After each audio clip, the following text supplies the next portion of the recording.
We are live once again on Proline TV and the Ourlads Football Network. We're talking more off-season NFL football, and it's time to talk about the Baltimore Ravens. And when we do that, Russell Street Reports Tony Lombardi joins us. Tony, good to talk to you again. Likewise, Greg. Thanks for having me as always. You got it.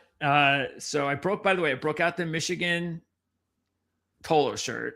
I know I have my logos back there, but I felt in this interview, I thought it was appropriate to bust it out based on the Ravens' new head coach. So we'll get into that, obviously, from the get start. We're also going to take a look at who Tony believes would be Baltimore's top 5 offseason needs. We'll take a look at free agency and maybe even some casualty players to keep on the lookout and much more. So let's get right to it.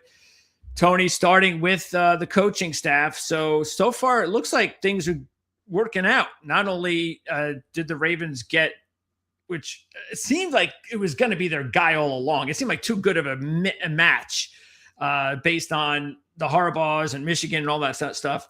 But even from what I'm seeing so far with the way the staff is being assembled, it looks like it's a pretty nice, exciting staff. It is. And Jesse spent, I think it was at least 4, maybe 5 seasons with the Ravens as a defensive assistant, and he even overlapped a little bit with Mike McDonald. So there's some, the trees and the roots and the branches from the Harbaugh tree are all there. Yeah. And I think that he fits in a lot of ways. I think the reason that John Harbaugh was let go is I believe Steve Bisciotti got to the point where he felt as if, given the talent on the team was underachieving. And I also didn't think that he believed, based upon his press conference back earlier in January, that the coaching staff was doing a good enough job in developing the talent that they had. He got tired of all the blown fourth quarter leads. The way the Ravens approached the fourth quarter was so different than the way they approached the first 3 quarters to get them those leads. And I think he just got a little bit he thought, I believe the conclusion was that it's a philosophical thing, so it's time for a new philosophy.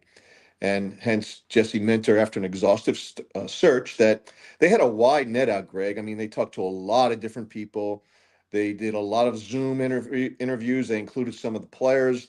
They narrowed that down to some people that they wanted to talk to in person, and finally landed on Jesse Minter. And Jesse looks and talks the part. He's a smart guy. He's a guy who has grown up around coaching. His dad was a coach. He's been involved in football his entire life. He did a great job out in Los Angeles with the Chargers as their defensive coordinator, and I think he's really ready. And one of the things I believe that the Ravens wanted in a head coach was somebody who was capable of calling plays. John Harbaugh didn't have that skill. He was a special teams guy, so he didn't have the capability of calling offensive or defensive plays. Obviously, Jesse does, and he'll be doing that with the Ravens. Now, you would think that by doing that, you might limit the pool of good candidates for a defensive coordinator position because those guys aren't calling the plays. They aren't putting that on their resume. Their resume will show up as a defensive coordinator, and maybe they did well. But was it really the defensive coordinator that helped them get there, or was it the head coach who also covers as a play caller on the defensive side? So I think it was a real coup to get a guy like Anthony Weaver, who some thought was a good head coaching candidate. And so they brought Anthony on board. He's familiar with the Ravens, was an assistant coach here, played in Baltimore as well, his first 3 or 4 years of his career. So he's very familiar with the culture, and that was a good get for them. On the offensive side, the one negative, I think, of Declan Doyle is that he hasn't been a play caller. No. But he's been under guys like Sean Payton and Ben Johnson. But it's one thing to be closely attached at the hip to those guys as they're making those play calls. It's another thing to do it yourself, particularly when live bullets are flying in pressure situations, right? So we've experienced that in Baltimore with Zach Orr, who had no play calling experience on the defensive side. So to help massage that a little bit, they brought in some other good offensive coaches. They brought in Joe Lombardi, no relation, but a good last name, by the way. Yeah, right. Maybe like it's just some extra. He has been a guy who's had good passing attacks as an offensive coordinator. He's done well in that regard. His running game isn't all that great, but he can help with the play calling and the passing game. now where Joe Lombardi falls short in the running game, they bring in a guy from the Atlanta Falcons. His name is Dwayne Ledford. And Dwayne has those stretch zone concepts. And imagine what they did down there with Robinson and what's it, Algiers is the other running back's name? Yes. Tyler Algier. Yes. They did such a great job with those guys. They had top running attack for the last 2 years. Now plug in Derrick Henry and Lamar Jackson. You got all those things, all those bases covered. So I think he's not just going for the best guys available, but the best guys that are complementary coaches to what he's already got in place. And so far it's working out pretty well. I mean, it all sounds logical. And that's why I guess the fan base is excited. And that's what they want to see. They want to see a plan. They want to see that even if it fails for some reason or doesn't get off to a good start, hopefully they'll remember and that they were bought in. And I'm sure, like you said, with the whole coaching thing being that important and the way it looks on paper, I'd be quite surprised that if something happened this upcoming season and things did go off to a slow start, that it would be because of coaching, because that's a lot of talented coaches that they've assembled on that staff so far. And we know in the NFL, we're seeing it, of course, just this past season, not only with Vrabel, and there's a lot more to Vrabel, of course, to the Patriots' success than Vrabel, but he's a big part of it. Throw in Cohen with the Jags. Look how instantaneously the Jags all of a sudden took off, and we can go down the road with a few other guys. So, yeah, and including McDonald in Seattle. So it's just it's a reason that I just never understood why it took so long for owners to pay coaches. I never understood. They had a cap for players. There's only so much they could spend there, but there's no cap to how much you're going to pay a coach and how important it is to not only hire the right coach and be willing to give that coach whatever he needs to be successful if you believe in him, but the staff, and to make sure that those guys are paid the way they should be paid, because those are the guys also that are going to build up. And like you just said, they're going to develop the players necessary in order for an organization to succeed. Yeah, I agree with all those things. And the thing I think that got the Ravens over the hump to get to the point to look beyond John Harbaugh, because Steve Bisciotti's on record many times saying he really likes continuity in his organization, because if you have continuity, it makes your operation work a little bit more smoothly over time. But sometimes continuity bumps up against complacency. And I think that's what's happened with the Ravens the last couple of years. And when complacency sets in, so does underachievement. And I think he got fed up with that. So it was good for Ravens fans to finally get the owner pissed off, because that's what he is right now. And he, in his press conference, his press conference was lauded all over the nation. And because he was so transparent, it was so refreshing, because as Ravens fans and people who cover the Ravens like myself, you just got tired of all the word salads from John Harbaugh. He said a lot without saying a single thing. And it just got to be really old. So when you get back to an owner that's a little ticked off, he thinks his team's underachieved. He said during that press conference, we're going to work really hard to get this extension done for Lamar Jackson. If it doesn't work out, we're going to restructure his deal, because we're going to free up some cap space to go out and get what we need.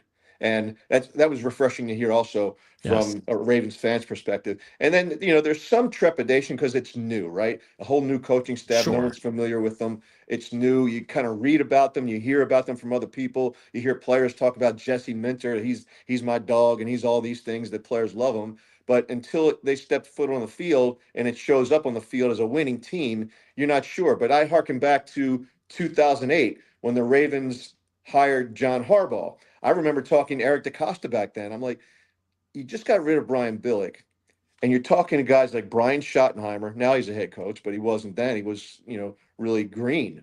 And John Harbaugh, a special teams guy with the Philadelphia Eagles. Why are you talking to these guys? Because you had just such an alpha male with Brian Billick, and you're talking to these guys no one knows about. And he said to me, John Harbaugh is really interviewing well, so don't go to sleep on him. And so I said, okay, I take your word for it.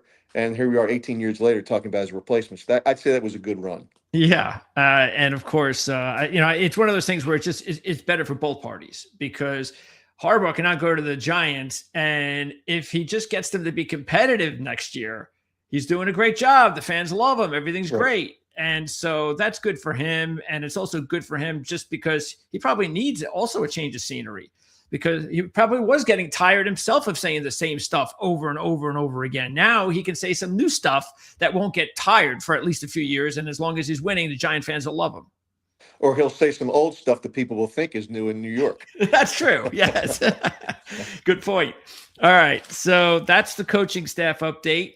And let's now talk about, cap space looks good. So there shouldn't be any issues there. So if they want to go out and spend on a top player, they'll have the money to do that, correct? They do within limits, but I think the Lamar Jackson either extension or restructure is going to be really key to that.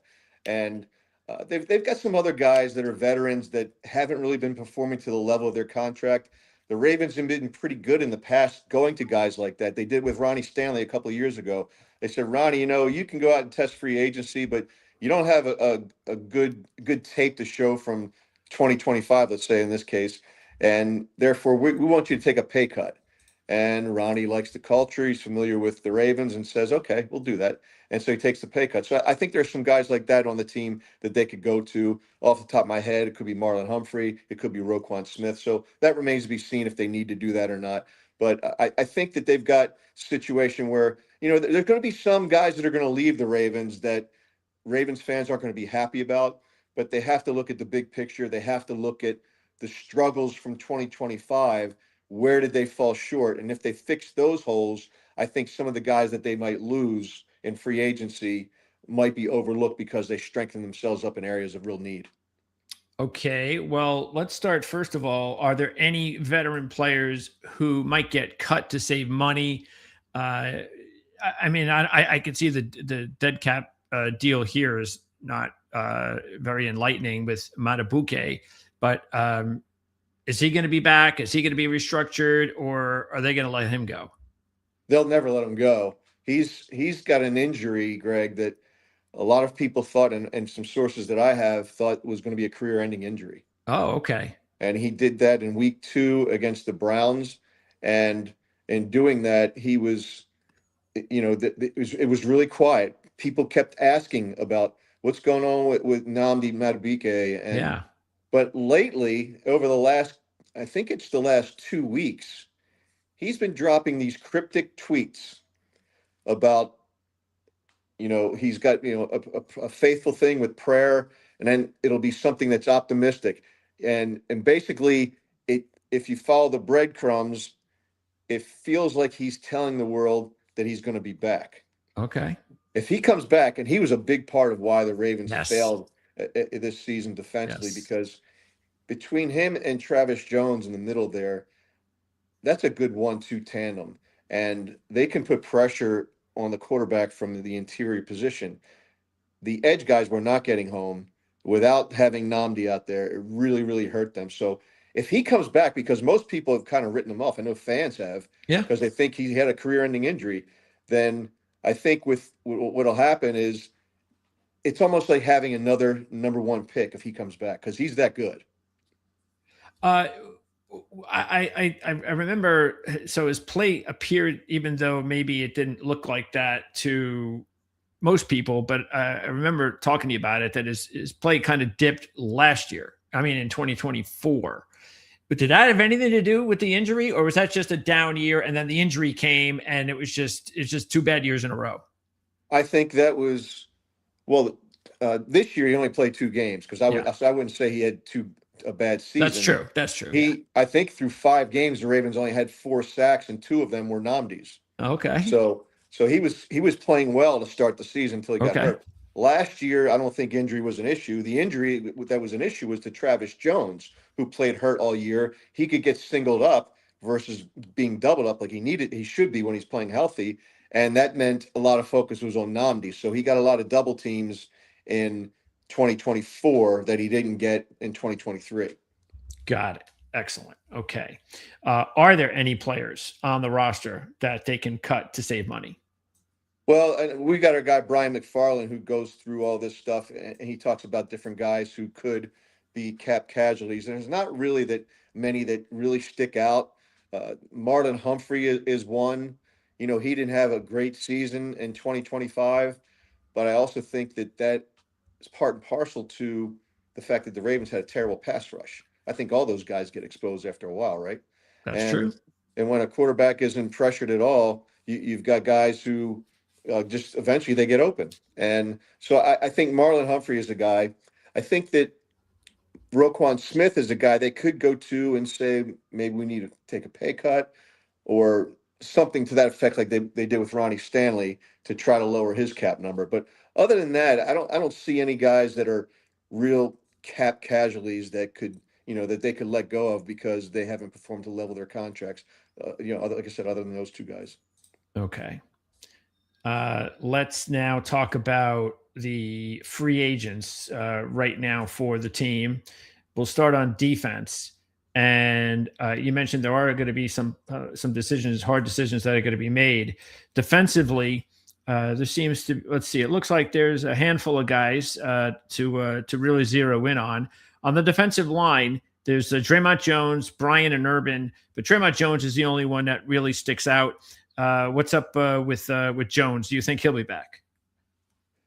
That's a good question. It depends on what they do at the edge position. If they dive into the free agent waters and get a guy like Trey Hendrickson, that could change their willingness to try to go get Jones. But what they liked about Jones is he's a pretty good rusher from the interior.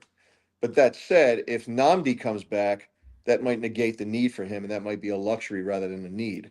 So Jones is kind of on the bubble as far as I can see. If Nnamdi if he's healthy enough to return, then I think that the need for Jones goes away. But then again, they might be bitten so hard by the fact that they couldn't get a pass rush last year, they might have an excess this year because they don't want to be in that same situation again. Okay. So Jones is a guy. Now you mentioned Brent Urban. Urban is a guy. It's at least the last 2 seasons, maybe 3, where they waited until the very end to sign him to a veteran minimum. He loves playing in Baltimore, loves the culture. He's one of these guys that's like the class clown on the bench. They just love having him around. He maybe gets, I don't know, 10 to 12 snaps a game, not a whole lot. And he's a guy who just really fits in well with the culture. By the time they have to get down to 53 men to get to the 53-man squad, they cut him with the promise they're going to bring him back once they get another guy to clear waivers. So it's one of those things where he could be back, but what is he now, 34 or 35? I don't know how much game he's got left in him. Okay. Defensive backfield, you got Gilman and Washington. We'll start with Gilman. Good player. He's 29. Is this a player that they would like back? That's an interesting question because if you think about where he came from, how he landed with the Ravens traded Odafe Owe to get Gilman. And they made that trade with the Chargers where Jesse Minter That's right. was a defensive coordinator. Yeah. So that would be interesting to see if Gilman is the guy. But I think not both of those guys will be back, Gilman and Washington. Okay. Of the two, if I had a preference, it would be Washington. I think Ardarius he's a playmaker. He's a guy that pound for pound is one of the best tacklers on the team and just seems to be at the right position at the right time to make plays. And he came on at the end of last season after an Achilles injury and played pretty well towards the end of the season. And it depends on what Minter wants to do in terms of his backfield, his secondary. But I think, they're going to have Hamilton, he's a Swiss Army knife, right? He's going to be all over the place. Minter will use him a lot like he used Derwin James with the Chargers. So you've got that going on. You need a traditional safety, which Malachi Starks is going to be. Who's going to be alongside him? I think I like Washington a little bit better. And the fact that Minter was willing to let Gilman go, I think that probably the handwriting's on the wall. Yeah, makes sense. All right, edge. You've got Kyle Van Noy, who's now 35. And unfortunately, David Ajabo, things at this point in his career just never worked out. Will Ajabo need a fresh start? And what about Van Noy? Does he have anything left in the tank? I don't think he does. They could say that we didn't get a really strong interior pass rush. Is why I think Van Noy only had 2 sacks this season. where he had double-digit sacks the year before, and I think 9.5 the year before that. So Father Time hasn't lost yet, and I don't think he's losing with Kyle Van Noy either. Great guy to have around. Maybe he's back, but on a reduced salary. He brings good leadership. I think if they go out and get some young edge guys in the draft, or if they bring in another younger guy through free agency, I think that he'd be a good guy to have around if the roster could support having him. But if Ajabo's still in the team, the Ravens have failed to address that position, adequately. Yeah, Jabo, that's one of those situations where sort of like Owe, because and what I mean, but what I'm saying is that these young guys that are talented and they're high picks, and they just need a change of scenery. Sometimes they'll never get it. Sometimes it's injury, and the injury is just never heals the way it should properly, and then that player just is not going to be that guy. But I do wonder whether or not there'll be a team out there that'll just offer them more money, no matter what that price tag is, that the Ravens will look at it and be like, well, okay, best of luck. I don't think the Ravens will even offer it. They will even, okay. It's time for him to, they know it's time for him to go elsewhere. Yeah, and maybe one of his biggest proponents was John Harbaugh, because of his ties to Jim in Michigan and that shirt you're wearing. That it could be that's the reason he hung around as long as he did. He did really nothing. He did next to nothing for the Ravens. And Oweh's a different story. I think Owe has talent, but his talent didn't fit Zach Orr's scheme the way he was running it this year. He went out to San Diego or to Los Angeles with the Chargers. He had 0 sacks with the Ravens in 5 games. Through the balance of the rest of the season, he had 7.5 sacks, and then in that playoff game, he had 3 sacks. Crazy. So they now you could say that he had more talent around him, so maybe he wasn't double teamed, which is true. They had a good pass rush, but I think it's more about scheme and yes. And Minter took instead of taking the player and jamming him into the scheme. Minter, I think, looks at the player and says, how can I use him to help our defense the best way? Well, Jabba will probably be headed to the New York Giants. That might be his target spot. I think you'll see more than just Jabba's a possibility, but I think you'll see a few players head to the New York Giants probably. But it's not really. I'm not pointing the finger at John Harbaugh saying that. I think that's kind of a trend. It is. When you work with some people who have done well with a certain team in a certain system, and you like that guy, and he works hard, I think they wind up bringing a lot of those kinds of players. Yeah, and it's usually the veterans, the guys like maybe a Woozy, who is also a free agent. He's 31, and again, there were some secondary issues last year, but Woozy seemed to play well. So is this a guy that they'd like to have back? I think it is, because Ozzie Newsome has driven into the head of any personnel person that's walked in that building that you can never have enough corners. And so I think Awuzie did a great job last year when he was healthy, but he's got a track record of never. I don't know the last time he played all 16 or 17 games in a season, and that's the knock on him. But when he was out there, I thought he did a really good job. Okay, let's go Except to for that last play against the Steelers when they had that stop and go and they scored a touchdown, which was, you or I could have completed that pass. Yeah. And I'm sure that's the only one the fans care about, or some of the fans care about. All right, offense. So they're not going to let Linderbaum go, right? Like, even if they can't come to an agreement, will they tag him? I don't think they'll tag him. The tag is what, $26 million? I don't think you pay $26 million for a center. It's really that high for a center. Wow. Well, it's not. It's when you tag an offensive lineman, it's all offensive linemen have the same tag number. I didn't realize that. Yeah. Okay. Yeah, so that's when you tag him, he's going to get the biggest. He's going to get as much as the highest paid left tackle. Now, is that the same on every position, or just the offensive line? No, I think it's just the offensive line. Okay. Is that because of how flexible it's been lately, where you just don't? Everybody has no idea what position you're going to play. Yeah, and I think sometimes right, and sometimes you have one of those Swiss Army knives across the front. Yeah. Like the Ravens had that with Patrick McCarry. He could play center, guard, or tackle. So how do you quantify where is it by the number of snaps? And so I think as a result of that, they decided to make it one cap number. So I don't think they'll tag him. The I saw a projection by Pro Football Focus. They had him at a 4-year, $70 million deal.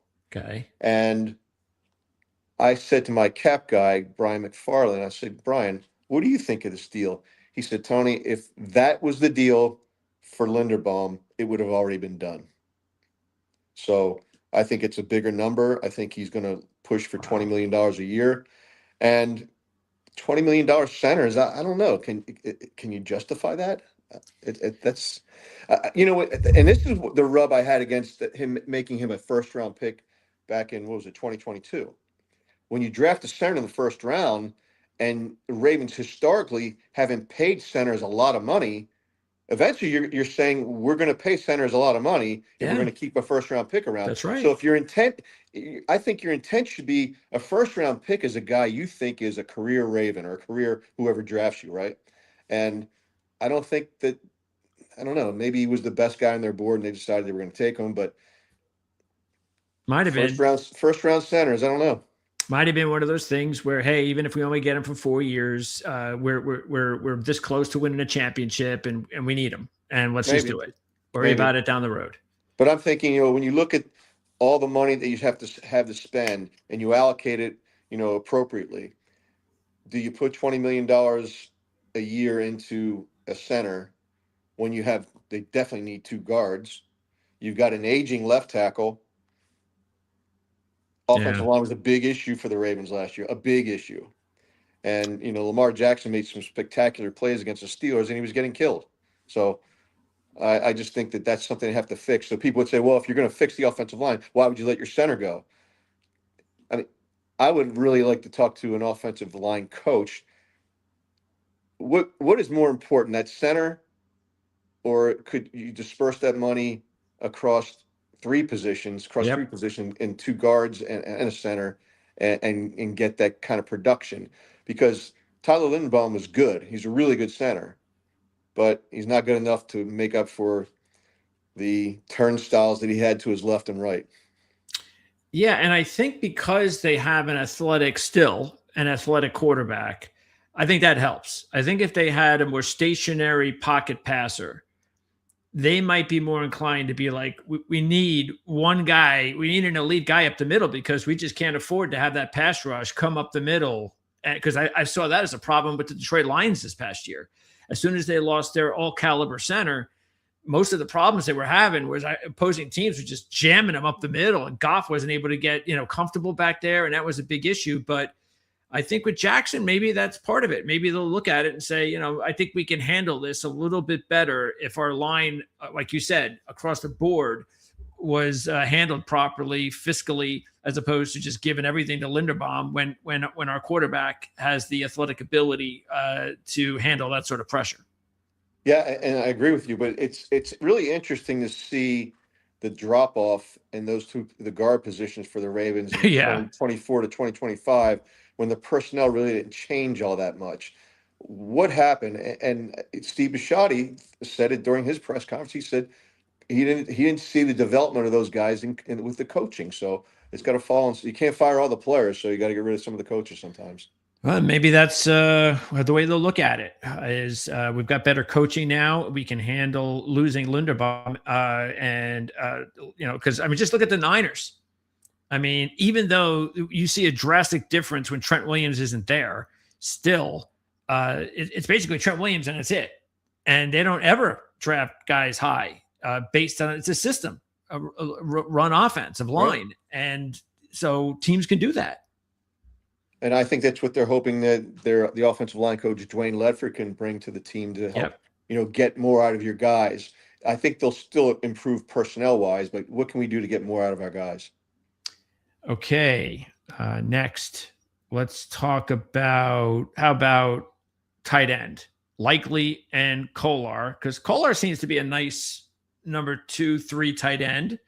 And what's up with Likely? A lot of people would have guessed by now that at least last year would have been a big year for him. But of course, they brought back Andrews. I don't know if that stunted his development or his production, but did he regress? Was it injuries? Why hasn't he gotten to a different level of his game yet? He did have an injury that he suffered during training camp that I believe he broke a bone in his foot. And I think he was out for the first 5 games. Could have been 6, but I think it was 5. I'd have to look it up. But so that did set him back. You go through training camp Yep. and then you break your foot. You're off for 5 or 6 weeks, and then you're trying to get back up to speed. So I think that had a lot to do with, his down year. But that guy just seems to step up in big games and make big plays. And he's a good blocker. He's a different kind of player. He's not your inline kind of tight end. He's a guy that can really do some damage along the edge with blocking, but and it's particularly out in the open field. But I think he's a guy that can make plays down the field. He's a mismatch for linebackers. He's too big for D-backs. So he presents mismatch problems, and he's got good hands, and he's good after the catch. So I would like to see him hang around. I don't know what kind of money he's going to get.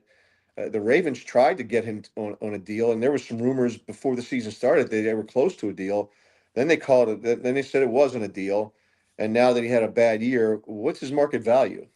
Maybe they look at some of his playmaking ability, and some team thinks I could use a guy like that, and we're going to pay him accordingly. But he's going to be a really tough call for the Ravens. Maybe they say, let's do a 1-year prove-it deal. I'll get back on track in 2026, and next year I'll be a free agent where I'll make more money. Maybe they can talk him into something like that. I'm not sure. With Charlie Kohler, I think the Ravens made a big mistake extending Mark Andrews. It's obvious that he's on the back end of his career, and he's slowed down. He's made some critical drops at times. He's a well-liked player, works his butt off, is a leader. Can't say enough good things about the human being. And he was a great player for the Ravens for a long time, but he's on the back end of his career. They gave him an extension when they had these other 2 tight ends that seemed to be the future. If you look back in the Ravens during their history, they had Shannon Sharp. They drafted Todd Heap. Shannon Sharp went away.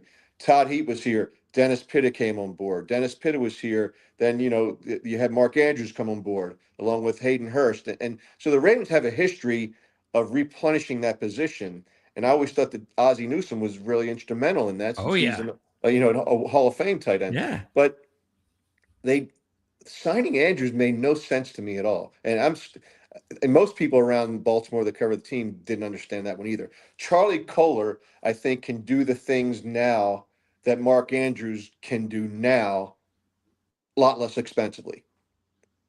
And he's a good special teams contributor. He's a really good guy in the locker room, brings a lot of levity. Teammates love him. Charlie could stay, but I thought they could have kept both him and Likely had they not done the Andrews extension. Any chance that with the new staff, I don't know what his contract is like, could they move on from Andrews and keep these 2? I'd have to look at the cap numbers, but I think the cap numbers are prohibitive for 2026. After 2026, they can do that, but I don't think 2026 looks all that good. I think they'd lose money. They wouldn't save any money, and then they'd be down a player. So I don't know. It's 11 million dead cap. Yeah, they won't do that. Yeah. So I think that with Andrews, maybe he had some nagging injuries that made him look slow. I hope that's the case, but I would have been much happier knowing that Kohler and Likely were coming back, and Andrews was going to do his thing and follow the footsteps of Todd Heap and go find money somewhere else. Actually, it looks like it's 18 million dead cap, so that ain't happening. Okay. So chances are then Andrews stays. One of these 2, I mean, they got to bring back one of them. So if you had to guess which one it would be. I think it's going to be Kohler. Okay. All right. Your favorite offensive guard is a free agent. Is he coming back? Is that a stupid question? Will he be on the Giants?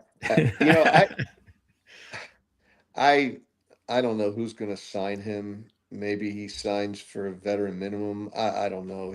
He started a lot of games. He did, and that, I guess, speaks for something. But I don't know how much you've watched him, and for the audience, we're talking about Daniel Faalele.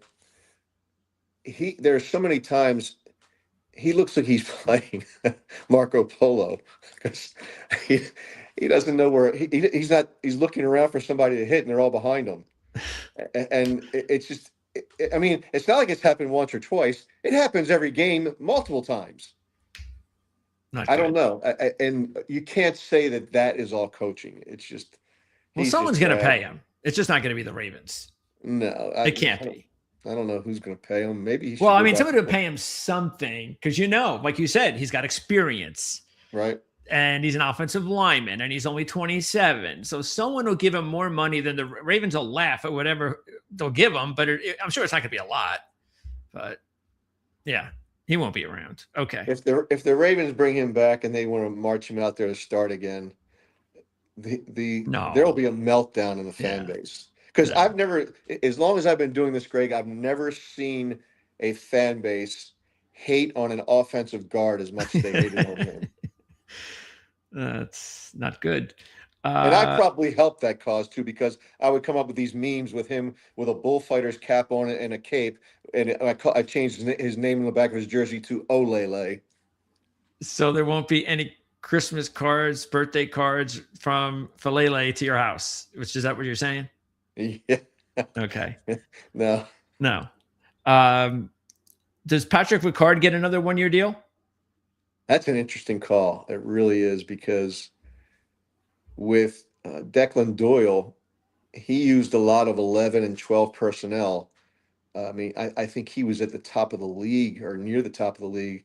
The Bears were in usage of that personnel package, and that really diminishes the need for a fullback. Maybe you have a fullback who's a special teams guy and you have him on your roster for, 6 snaps a game kind of thing. Yeah. But to pay somebody like Patrick Ricard deserves to be paid. I think he's one guy that would, if somebody said, if only one player was going to go from the Ravens to the Giants, who would it be? I would pick him. Okay. That makes a lot of sense. All right. And how about Hopkins and Wallace at wide receiver? Of course, Wallace is the younger. It just hasn't really worked out so far for his career. Hopkins, meanwhile, is getting old. He's now 34. Yeah, I think that Hopkins was underutilized last year. If Lamar was healthier last year and the Ravens had a better offensive line, I think they would have used Hopkins a lot more. So if you assume that Lamar is going to be healthier in 2026, which is an assumption I think most people would make, and you assume that they have a better offensive line, because if they don't, they'll be hell to pay, then that points to Hopkins being a guy who could be more productive than he was for the Ravens in 2025. So it wouldn't shock me if he's back. He's friends with Lamar. He's friends with Derrick Henry. So it wouldn't shock me. However, I don't know if you saw Up and Adams with Kay Adams recently. They had Derrick Henry on, and she asked him about A.J. Brown and the possibility of reuniting with A.J. Brown like they were teammates in Tennessee. And Derrick Henry was all excited about it. He said, "Oh, it would be great. It would be me and AJ and Zay and Bate, and likely it would be great. And Mark." He mentioned Mark Andrews too. Nowhere in there did he say D-Hop. And and those guys being buddies, maybe they've already been told they're not going to bring him back. So interesting. Okay. And Wallace, was there ever a time that it looked like that he was a young player that just needed time? Wallace is one of these guys that he's a good special teams player. Whenever the Ravens have called upon him on offense, he seems to do well. Okay. But he always seems to fall down to that 4th or 5th receiver slot. And that's pretty much what he is right now, unless he gets an opportunity somewhere else then, and maybe that's what he needs. Maybe. And maybe his agent's trying to tell him that. But yeah, I think he likes playing in Baltimore. But then, if players like playing in Baltimore before because they like the culture, and now the culture is going to be different because John Harbaugh's not there, maybe now's the time for players like that to make their exodus. Okay. One more. Well, actually, yeah, a couple more. The punter, Stout. We know how good he is. They don't cost a whole lot of money, so he'll be back, right? I said that if there's a franchise tag to be used, it might be used on Yeah, him. right. Because that'll be the least expensive one you could have. But yeah, I think they bring him back. And Stout, he's always had that booming leg, but he's been so inconsistent up until last year. And last year he was more consistent and did a really nice job. And he did a nice job in pressure situations. So I think I'd be really surprised if he's not back. And Keaton, he's restricted. So do you have any idea how that's going to wind up working out? Well, and he's an undrafted player, so they can't really use a second round because it wouldn't get the Ravens any draft pick in return. So they've got to, you know, my guess is they'll try to do something with him before free agency opens up to lock him up. He's a change of pace guy. He's really suited for that 1-2 punch with Derrick Henry. I don't think they used him enough on the outside. It's like when they spelled Derrick Henry, they'd still run these between the tackle runs. And Keaton Mitchell, soaking wet, probably weighs 170 pounds. Yeah. You know, the thing that you could hope for in a situation like that is he gets lost and he sneaks through a hole and goes. And that has happened before. But it wouldn't surprise me if the Ravens draft a guy for, to spell Derrick Henry. But I think he stays around Keaton Mitchell. Yeah, the tricky thing, of course, is like you said, because of his size, the injury that he already sustained is just not a surprise. I mean, you're going to get hurt when you're that small, so you really can't overspend. But yeah, I think, hey, it's the same everywhere. So I doubt other teams are not thinking the same thing. Right. All right. Are there any? So would Madubuike and Washington, are those the only two key players that missed significant time that team, anybody who really didn't pay attention to Ravens football on a weekly basis need to know about? Well, likely missed some time. Yeah. And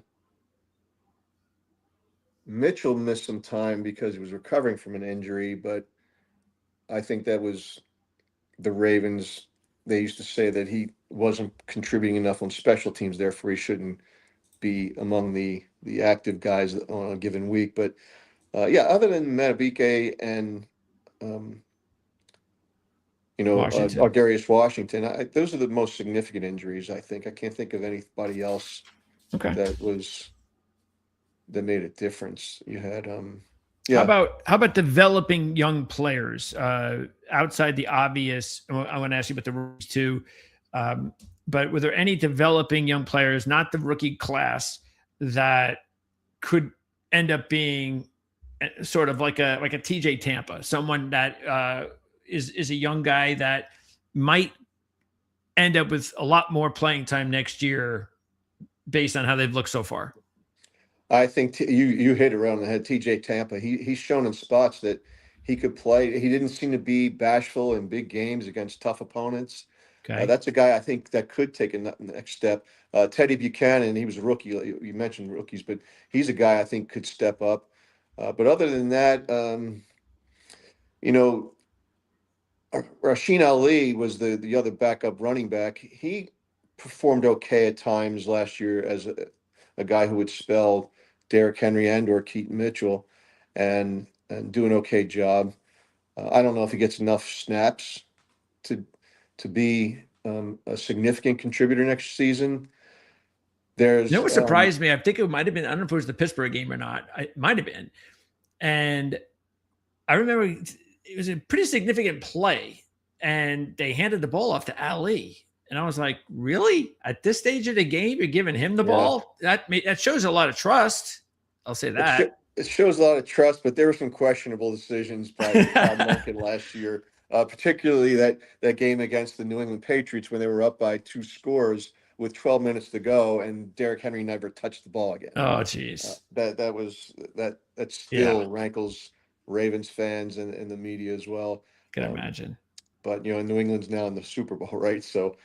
And they almost won that game with Tyler Huntley as the quarterback because Lamar pulled out of that game.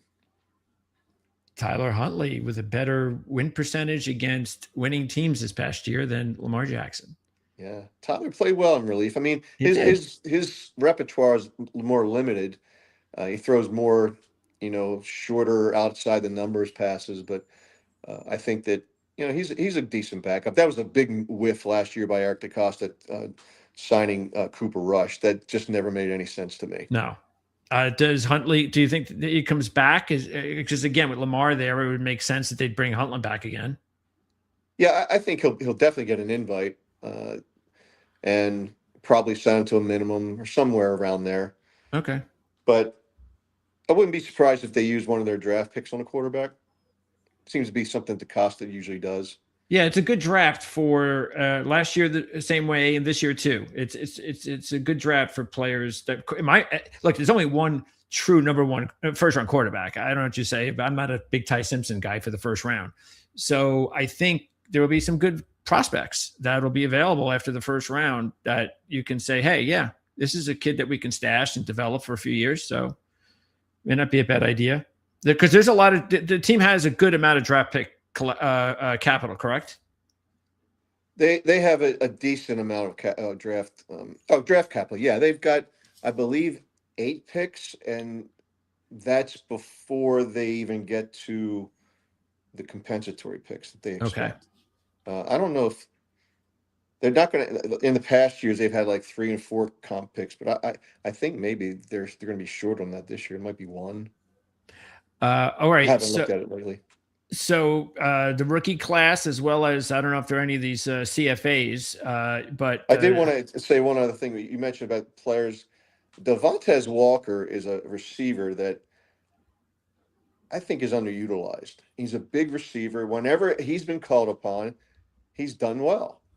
So, and his route tree was limited, but he needs to be coached up a little bit. But on the outside the numbers and running crossers, he's made big plays for the Ravens. So I could see somebody like him taking a next step in red zone situations.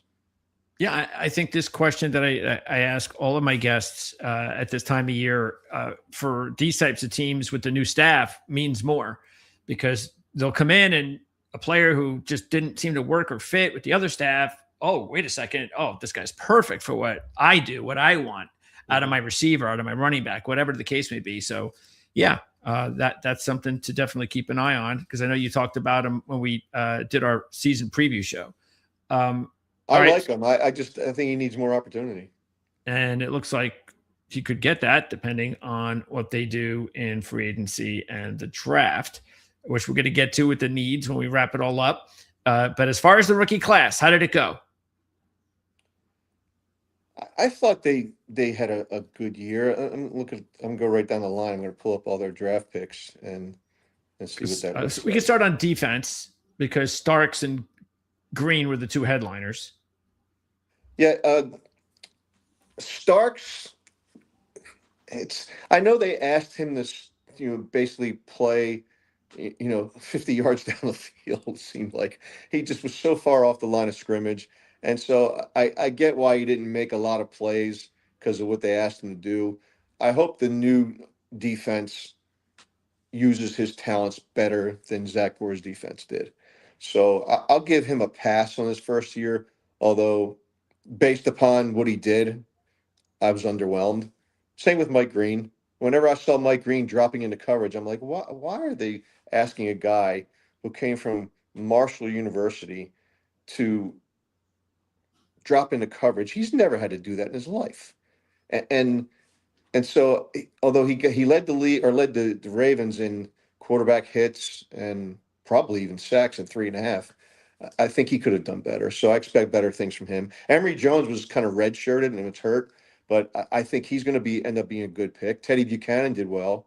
Carson Vincent, they speak highly of. He was kind of redshirted as well, so they didn't give him much playing time. Cohn was cut, I believe, and Tyler Loop, he's going to be remembered for the kick he missed. LeJohntay Wester didn't do much for me as a returner. He was basically brought as a return specialist. I don't know that you can get anybody to do a fair catch, right? Yeah, I don't, much. And he didn't do much on kick returns, so I think he's going to have a hard time making the team next year. Except Xavier Smith, you can't ask him to for the Rams. You can't ask him to fair catch. Yeah. And then they had Aeneas Peebles. He got some playing time, looked good in preseason, but he was a regular on the inactive list, healthy scratch every week. And Longerbeam was hurt all year? Yes, he was. Yes. Okay. So still, a lot of players, a lot of talent, and maybe, like you said, big reason why there's a new staff. Maybe the new staff can get the most out of all these players. And then with 3 CFAs I see here that are still on the team. Higgins, we talked a lot about because of his production and his long career in college. He's still there, as is Keandre Jackson and Keon Martin. Any of those guys look like they could be a part of something? Jackson and Martin got a little bit of PT, and they were good special teams contributors. So I think that they've got a shot to stick in those roles. Who was the other guy you mentioned? Higgins. Higgins is. I like Higgins. And like you just said, Greg, I think that with a new staff, they might look at those guys a little differently. Yes. And so it's hard to really make these carte blanche statements without knowing what the new staff sees in these players. Yep. But I think guys like those that you just mentioned and guys like Starks and Green, all those guys I think are going to be more welcoming to this defensive staff than what they had. Okay. Let's wrap it up with the big one, and that is the Ravens' top needs heading into free agency and the draft. So the big question I always like to ask, is there a number one need? Like guaranteed, everybody knows it. All the fans know it. This is the number one need, 100%. Edge rusher. Okay. Changes the whole defense if you can get it after the quarterback. Because they have good players. But because quarterbacks could get so comfortable, not even getting sacks, just knock them off their rhythm, knock them off their spots, get them uncomfortable, make them rush throws. Those things didn't happen against the Ravens, and that's why teams, I always wonder, why did they wait till the fourth quarter to start throwing the ball every play? Because the Ravens can't stop them.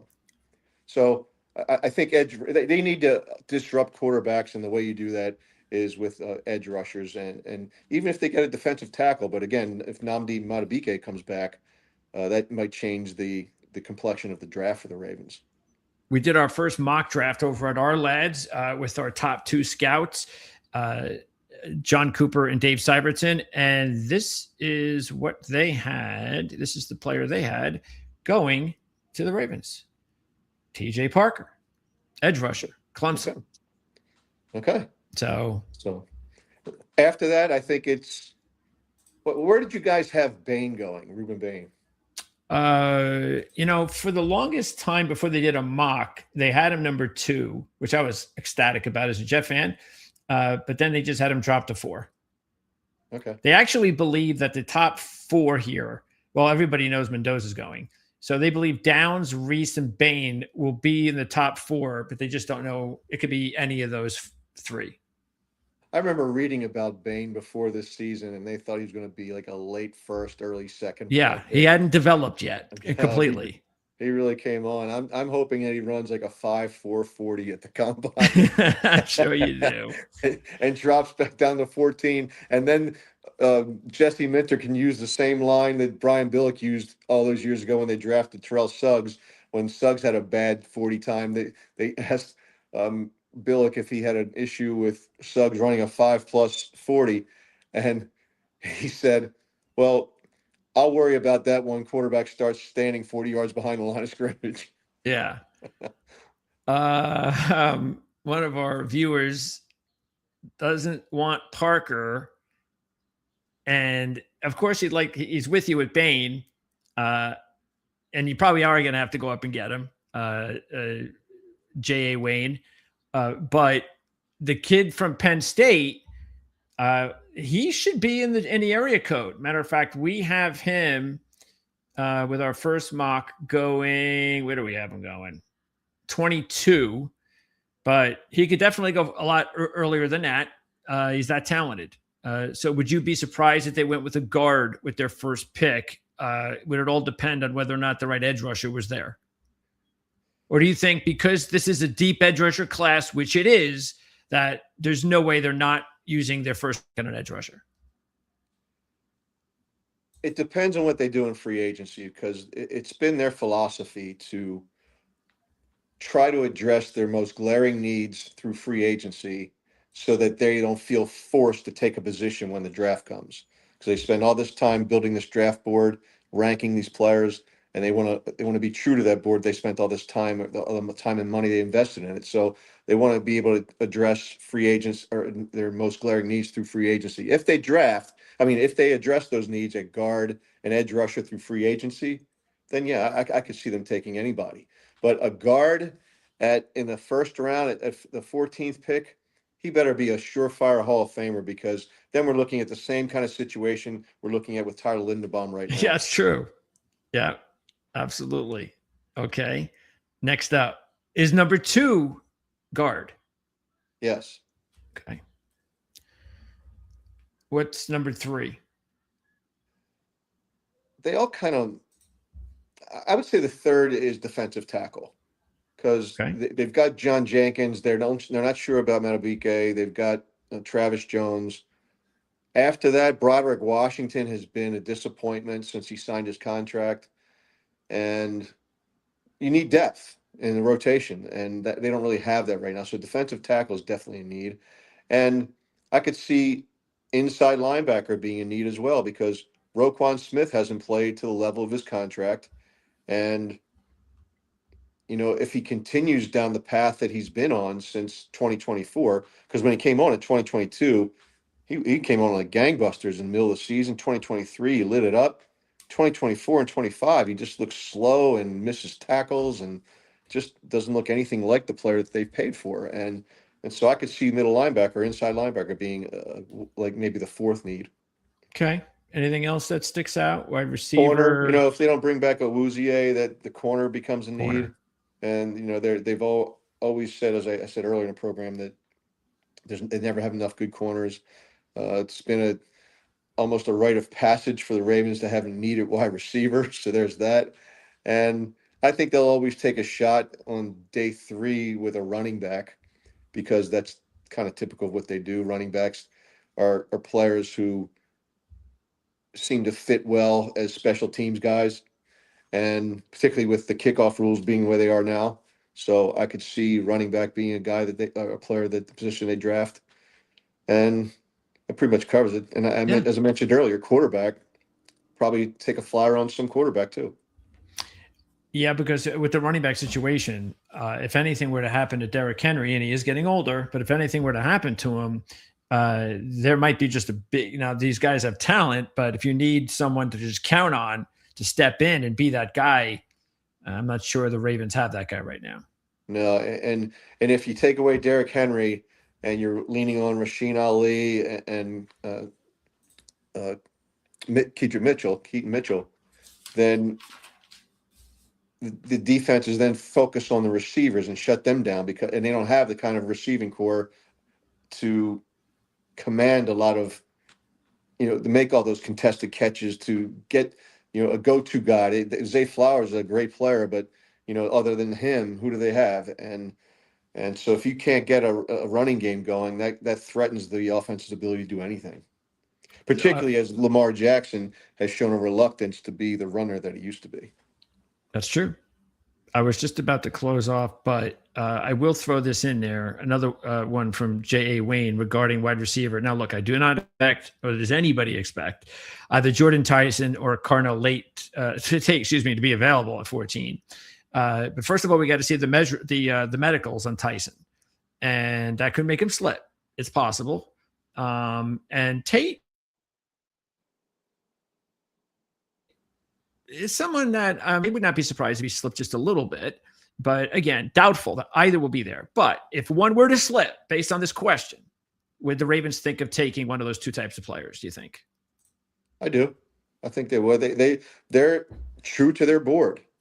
They didn't have need. They didn't have a need for safety when they drafted Kyle Hamilton. So if somebody slips, they're going to jump on them. That's it. That's why they do. That's why they're as good as any team, over the long haul regarding the draft. They just let the draft come to them. Even Mike Green in the 2nd round was a player that most people thought could have been a top 20 player.